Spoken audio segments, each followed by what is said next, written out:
hubungan kerja yang nggak enak. Nah, mungkin seperti itu sikapnya apa, Pak? Kalau Ya, teman suka mungkin ada yang menjilat, menjatuhkan kita, memfitnah, kan sering terjadi seperti itu, Pak. betul. Kalau saya cuma memandangnya begini, jangan sampai kita menjadi penjilat, jangan sampai kita menjadi pemfitnah. Kalau kita difitnah, bersyukurlah. Kenapa? Karena itu proses pembentukan karakter yang membawa kita kepada kedewasaan. Tapi kalau kita yang sudah menjadi pemfitnah, nah itu dia. Itu berarti kita sedang menghancurkan masa depan. Kalau kita menjadi penjilat, bagi saya itu kita sedang menghancurkan masa depan. Penjilat ya, dalam arti asal bapak senang, walaupun salah asal bapak senang semua. Disuruh carikan cewek, semua misalkan suruh entertain di pakai narkoba, kita entertain pakai narkoba, itu melanggar prinsip gitu loh. Kelihatannya bapak senang, kelihatannya kita dapat gaji banyak, oke, tapi kita harus ingat kita punya masa depan. Kita bekerja itu karena satu tujuan yang ingin kita raih di masa depan. Ingin meraih sebuah kesuksesan di masa depan, bukan untuk saat ini. Kalau untuk saat ini aja mah gampang. Orang hidup nggak benar ya bisa menghasilkan banyak. Tapi kalau kita berpikir prospek ke depan, masa depan terhadap keluarga, terhadap anak-anak, teladan apa yang diikuti oleh anak-anak kita, apakah istri kita merasakan sejahtera, kedamaian dengan uang yang kita hasilkan, itu perlu kita pertimbangkan, gitu. Ya. Terus kalau di dunia pekerjaan, gimana biar bisa semakin maksimal gitu, Pak? Saya punya prinsip begini, ada 3 hal yang dibutuhkan untuk kita bisa mengerti, untuk kita bisa maksimal dalam dunia kerja. Yang pertama, kita harus tahu tujuan. Kenapa sih kok saya bekerja di sana? Kenapa Saya kok harus bekerja di sana? Misalkan, ambil contoh, saya punya satu kerinduan membawa pemulihan bagi kehidupan banyak orang. Akhirnya saya bekerja di kegiatan sosial, di sebuah yayasan, di kegiatan-kegiatan sosial. Kenapa? Karena itu berkaitan dengan kerinduan hati saya. Jadi saya bekerjanya sesuai dengan tujuan. Kalau misalkan Anda kerinduannya ingin buka bengkel, seperti Bu Heti ini kan punya bengkel ya di Surabaya, gitu kan?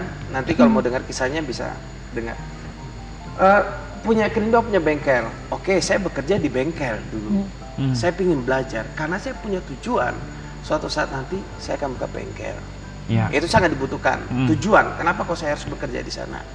Yang kedua, kita harus punya kapasitas, kompetensi yang baik, skill yang baik, kemampuan, Pak. Saya nggak punya kemampuan untuk jadi montir, tapi saya bekerja menjadi montir. Nah itu nggak sesuai banget.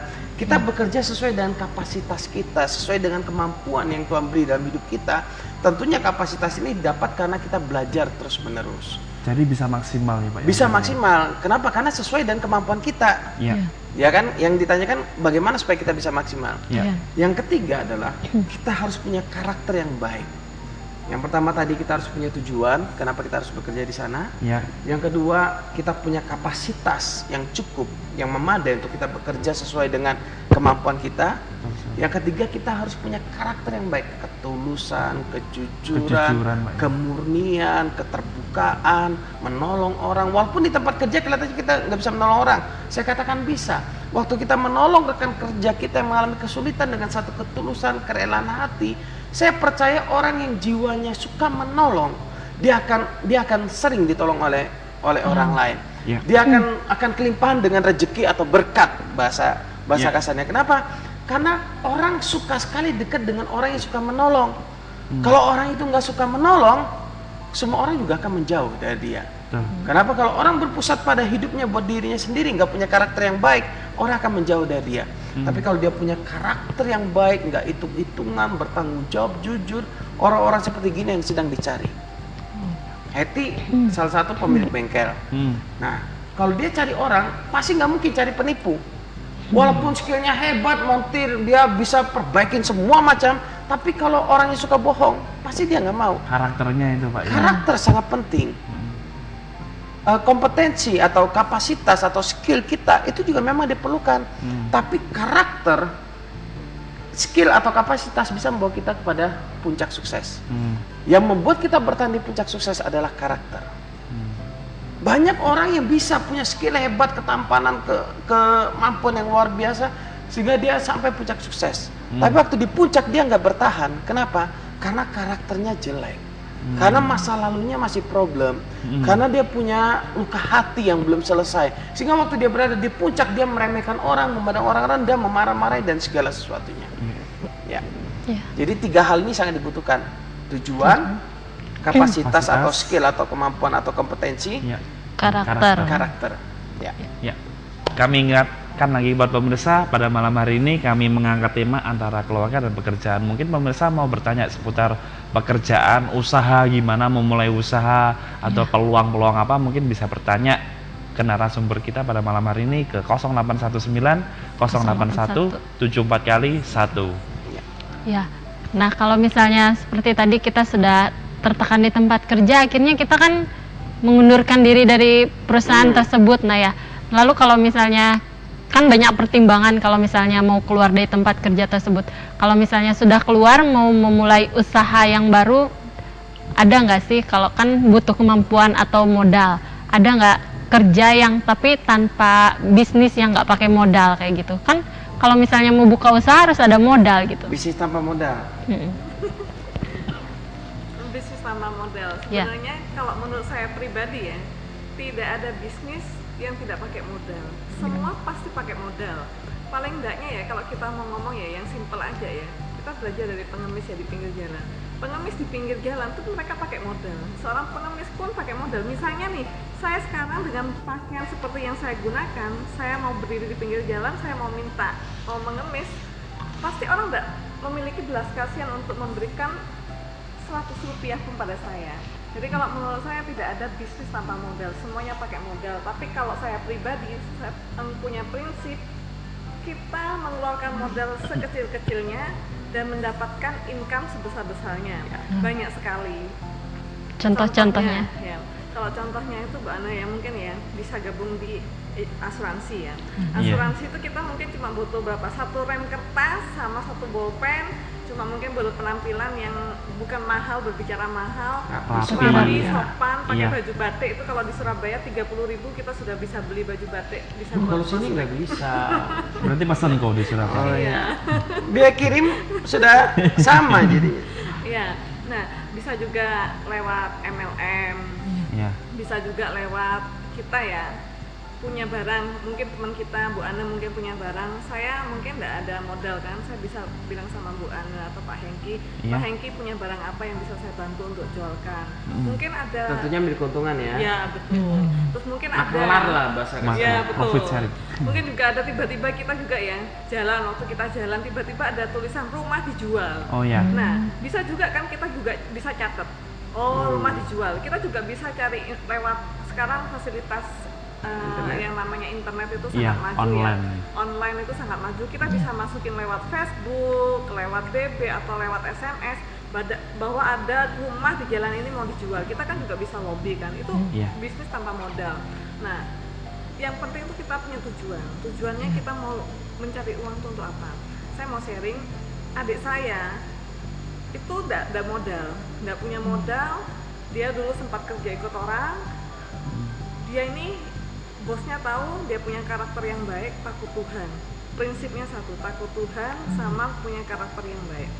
Kalau kita punya karakter yang baik sama takut Tuhan ya, nah bos itu untuk mempercayakan ke kita bisnis itu tidak takut. Karena mereka berpikir, oh orang ini punya karakter baik, takut Tuhan. Nah waktu itu sempat dia akhirnya, kamu mau nggak join sama saya? Adik saya bilang, saya tidak punya modal. Saya tidak punya modal, ya udah. Kamu saya kasih saham, langsung dia dikasih saham berapa persen. Nah dia tidak keluar modal apa-apa untuk mengelola bisnis ini. Nah bisa kan seperti itu. Makanya kita modal awal jujur itu sangat penting, karakter sangat penting, skill itu kalau menurut saya itu nomor 3. Bisa mengikuti maksudnya. Gitu. Skill itu kita bisa belajar. Bisa belajar. Nah, bisa ditingkatkan. Nah, bisa ditingkatkan. Tapi kalau yang namanya karakter itu susah. Kalau saya punya pegawai ya di bengkel saya pasti lihat yang pertama orangnya jujur. Yang kedua karakternya. Karakternya gimana? Kalau dia punya karakter bagus, saya akan terima. Dia mungkin kemampuannya nggak terlalu bagus. Nah, saya cuma tanya sama dia, kamu mau nggak belajar? Kalau dia mau belajar, kita juga bisa latih. Banyak sekali di tempat saya, sekalian saya sharing ya. Waktu saya mau buat bengkel ini, yang pertama tujuannya cuma satu, pengen memberi kesempatan kerja buat banyak orang. Waktu itu hanya sekedar ketulusan seperti itu, nggak punya modal gitu. Nggak punya modal, waktu itu saya sama kakak saya baru lulus kuliah. Baru lulus kuliah, waktu itu tiba-tiba ada orang punya tempat.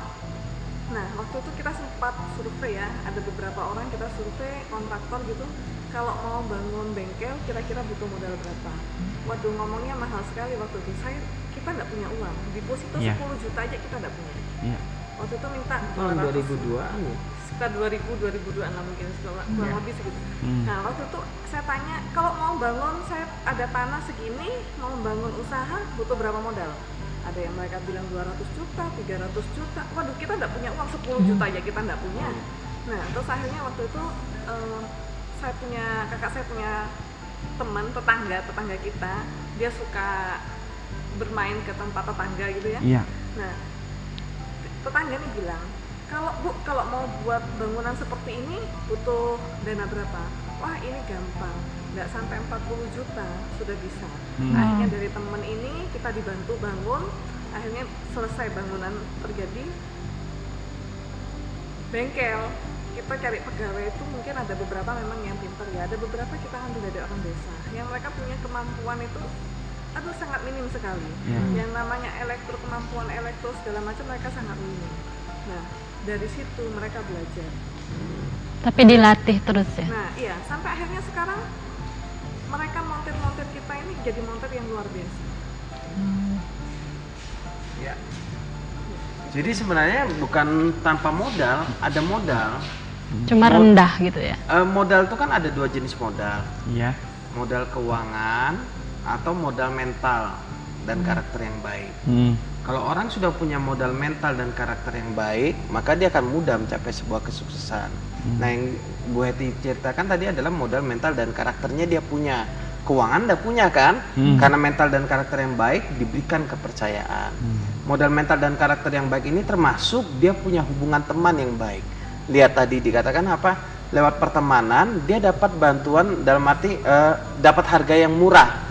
Karena modal teman, modal koneksi. Apalagi zaman sekarang kita mau mulai usaha kalau nggak ada teman itu susah sekali. Kalau ada teman, saya melihat teman-teman saya yang berusaha adalah mereka waktu memulai usaha itu bisa langsung rame. Kenapa? Karena dia ngundangi teman-temannya, diperkenalkan segala sesuatu segala macam. Karena temannya banyak.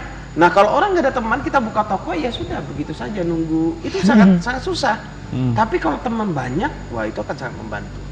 Nah, ini ada SMS Pak dari 2064. Selamat malam Pak, saya merupakan S1 teknik mesin. Nah, ini cocok sama perbengkelan. Saya udah lama di Batam nih, tapi sampai sekarang belum ada dapat kerjaan. Menurut Bapak apa yang harus saya lakukan? Aku sudah hampir putus asa, padahal keluarga aku berharap banget sama aku. Dari Nasution.